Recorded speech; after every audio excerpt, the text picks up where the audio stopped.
everyone, welcome back to my channel. I'm Emily and this is That Carnivore Life. I'd also like to say a really big welcome to the newest 100 people who have joined my channel this last week. It's fantastic to have you here. Thank you so much for your support in me sharing this information and spreading the word around carnivore and this way of eating and just some of the other topics that I cover related to nutrition. I am glad to have you and keep sharing my channel, keep sharing these videos and help me to spread this information to as many people as we can. I would also like to say a really big thank you to everyone who has watched, liked, and shared the interview that I did with Rach. Her story is incredible and I'm so excited to see more and more people hearing what she has to say and her experience with improving her health through the carnivore diet. I would also like to give a little shout out to this gorgeous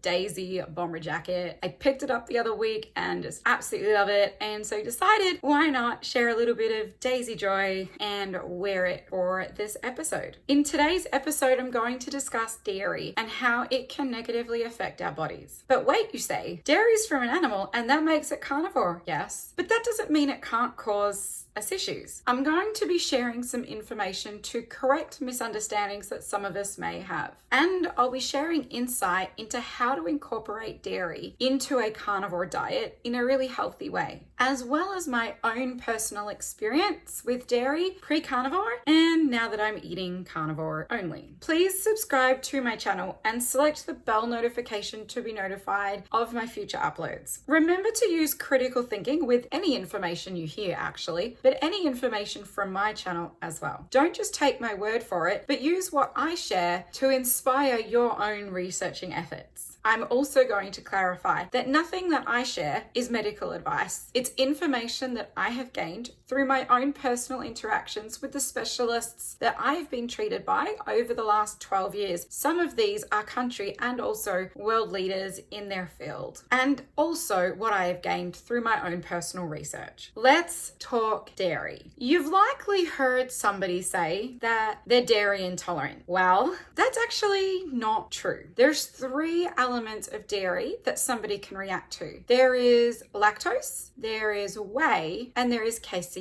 Lactose is a carbohydrate. Lactose is a sugar. Carbohydrates are sugars, and lactose is definitely a sugar. It is found in dairy. Casein is a protein, and it is found in the solid part of the dairy, known as the curd. And the third possible irritant is whey, which is also a protein. It's found in the liquid part of dairy. If you do not tolerate a protein, so whey or casein, that is what is referred to as a dairy allergy. If you do not tolerate lactose, while this is often called a dairy allergy or a lactose intolerance, it is actually a lactose malabsorption. It is part of the FODMAP family, and the FODMAPs are what irritates many people's guts and is referred to as IBS or irritable bowel syndrome. Lactose is broken down in our bodies by an enzyme called lactase. But there are some of us who don't make enough lactase or don't make any lactase, and therefore we malabsorb lactose and we get all of the icky symptoms. You can learn more about FODMAPs in my previous vlog about FODMAPs, and I've included the link in this episode's description down below. If you have a dairy allergy to a protein and the protein you have the allergy to is casein, it has been said that you also won't tolerate eggs. Whilst I can't find in my limited Google and Google Scholar search information from a medical field or elsewise that actually confirms this information, I have heard it from a number of people who have a casein allergy. So it's important to be aware of, but I can't guarantee that that is medical advice that you can find, on the internet or through a doctor. It is simply something that I have heard and I've witnessed in other people's lives. It's something to be aware of, to just pay attention to if you are somebody who doesn't tolerate eggs and has some issues with dairy. Maybe it's a casein issue. Let's talk lactose for a moment. Lactose is present in problematic levels in liquid forms of dairy. This would be milk. It would be unformed cheeses like ricotta or cottage cheese, and also in milk-based products like ice cream. It is also present in yogurt, but due to the fermentation process, there are a number of people with lactose malabsorption that can actually tolerate some amounts of yogurt. As to how much that amount is, it will differ from person to person, and some people won't be able to tolerate any at all despite the fermentation process. And whilst cream is a liquid dairy product and does contain lactose, cream is super high in the fat part of dairy and a lot less in the other parts of the dairy, and so there is less lactose in it than say in milk. And usually with cream, you're not having a glass of cream to drink like you would with milk. You're placing 1 to 2 teaspoons in a tea or coffee, or having a little bit of whipped cream with a treat. Therefore, some people may also tolerate some cream, heavy cream, but like with yogurt, it is going to be differing amounts for different people. The following dairy contains low to no levels of lactose. These are formed cheeses such as brie, cheddar, parmesan, reggiano, mozzarella, and also butter. In fact, butter is basically just pure fat as well as the ghee, and therefore almost everybody with a lactose malabsorption will be able to consume butter and ghee. If they can't, there is a high chance that they are actually also experiencing an issue with the casein or the whey. So for someone with a lactose malabsorption, there are actually quite a number of dairy products that can still be consumed, especially when taking cheeses into consideration. There are also now a number of milks and ice creams where the lactase enzyme has been added in, eating up the lactose and causing them to be lactose free and therefore consumable. Lactaid is a brand of dairy products that provide that lactase enzyme in their dairy and therefore is consumable by people with a lactose malabsorption. There are also tablets that you can get that are lactase filled. It's a chewable tablet. You give it a quick chew, and then for the next hour or two, you're able to consume lactose containing dairy with no effect because you've got the lactase enzyme in your body through that tablet. However, if you don't tolerate the proteins, casein or whey, you have an allergy to those, there is no way around that. You will need to avoid all dairy in all forms at all times. Taking all of this into consideration, there are some people who don't tolerate dairy for whatever reason, but they are able to consume raw dairy without any issue. I don't understand this. However, I am seeing that in the communities that I am mingling with. And so I think it's worth a mention, because if you're somebody who really enjoys dairy, but it's causing you problems, big or small, inconvenient or otherwise, and you're able to switch to raw dairy and those issues disappear, then that's fantastic. And I would love for you to be able to experience that. And that's why I've mentioned it. I would also like to confirm, if your allergy is life-threatening, such as anaphylaxis, please don't test this theory without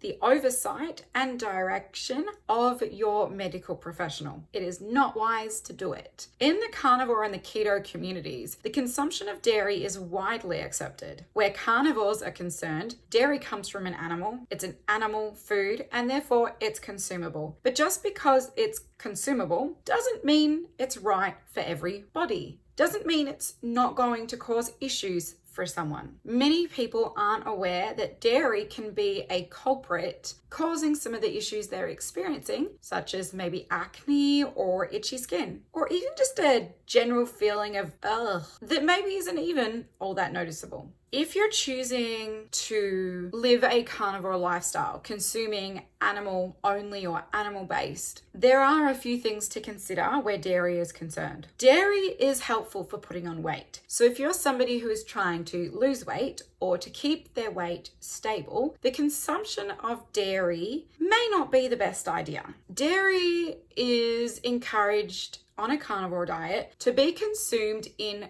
condiment-like qualities. So small amounts, shavings of Parmesan on your meat, for example, or 1 or 2 small to regular sized mouthfuls for a dessert, or a splash of heavy cream in your coffee or tea. There are some people on carnivore who will be able to consume dairy without issues. Other carnivores might need to heal their bodies first before they can reintroduce dairy and not experience any issues at all. What I've been observing in the carnivore community is that there are more and more carnivores who are ditching pasteurized dairy, switching to raw dairy, and the issues that they're experiencing or have experienced are disappearing, such as itchy skin or acne or a minimal amount of bloating. And it's also resulting in weight loss. They're still consuming dairy, but they're consuming raw dairy as opposed to pasteurized dairy. I don't understand this. I just know that this is what I'm observing in the carnivore community. There are others in the carnivore community who are only consuming butter and ghee, and there are even other carnivores who aren't consuming any dairy at all. And again, it's not because they're just like, oh, I don't want to have dairy. It's because their body is acting out in a way that they find unpleasant when they consume dairy, and so they just don't consume dairy, at least for now.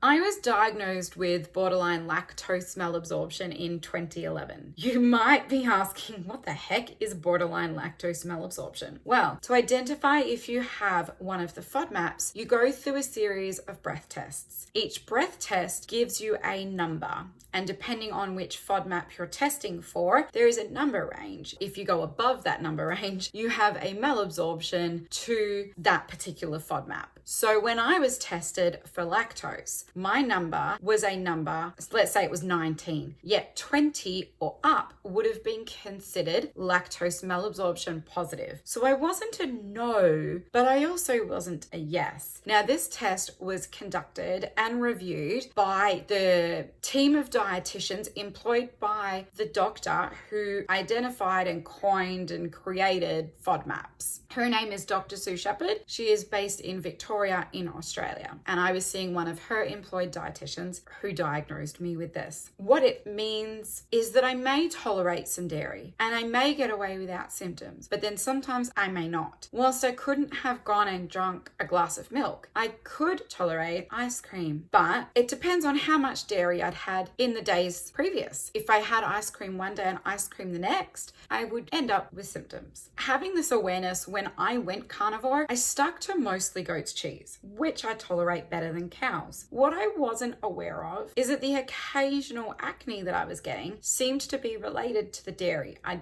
didn't become aware of this until more recently. Also consuming dairy, it was triggering me for major carb and sugar cravings. It didn't matter if it was goat's dairy or regular low lactose dairy, like cheddar cheese. I also wasn't losing weight. So recently, in fact, the middle of March, I decided to trial switching from pasteurized dairy to raw dairy. Yes, it's more expensive, but that results in me consuming less, which, because I'm wanting to lose weight, is actually helpful. And for the month of April, I've decided to only consume raw dairy. So if I go to a restaurant and order a carnivore burger, I'm having them not give me the cheese. It won't be raw cheese. I had already switched to using raw cream, maybe even in February. Mid-March, I went out and I got some raw cheddar cheese. I nibbled on a few pieces of that, and within an hour, maybe even half an hour, I thought to myself, my stomach, my gut, it feels different. What I noticed, and I don't know if I can explain this very well, is that there was this feeling eating the raw cheddar cheese that I didn't have, that I have when I would eat pasteurized dairy. I didn't know I was having this feeling. It's not acute like appendicitis is,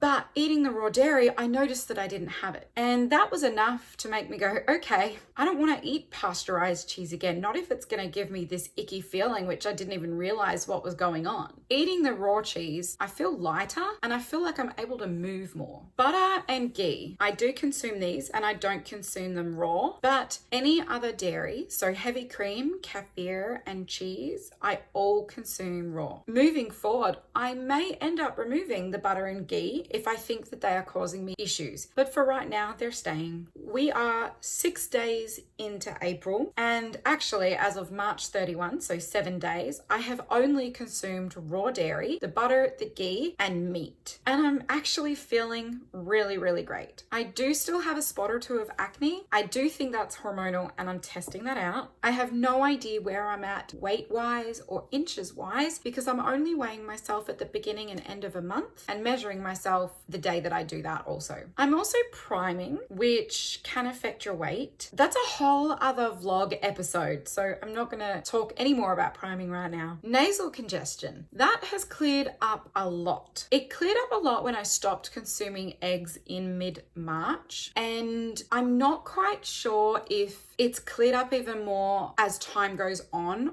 or if switching to raw dairy has also been a part of assisting the nasal congestion to clear. Not sure, but eggs, getting rid of those has definitely made a difference to nasal congestion. I'm sharing all of this in the hope that it will help you identify if you're okay with dairy consumption or if you're needing to alter it in some way. I also hope that if you are needing to alter your dairy consumption in some way, that this is helpful in helping you identify how you need to alter it. There is a lot of misinformation out there regarding dairy. It's often related to the misuse of the terms that I mentioned earlier. And so I hope that this discussion today has helped you clarify a few things. Please help me spread the word and help more people by sharing this episode with them. If you have found anything at all in this episode helpful or just love my accent, please give this episode a thumbs up. Also, please subscribe to my channel and select the bell to be notified of future uploads. Come check me out and follow me on Instagram at thatcarnivorelife.gram to have a real good look, a closer look anyway, into what the daily life of a carnivore looks like. Thank you so much for joining me today. And again, a very big welcome to all of my new subscribers.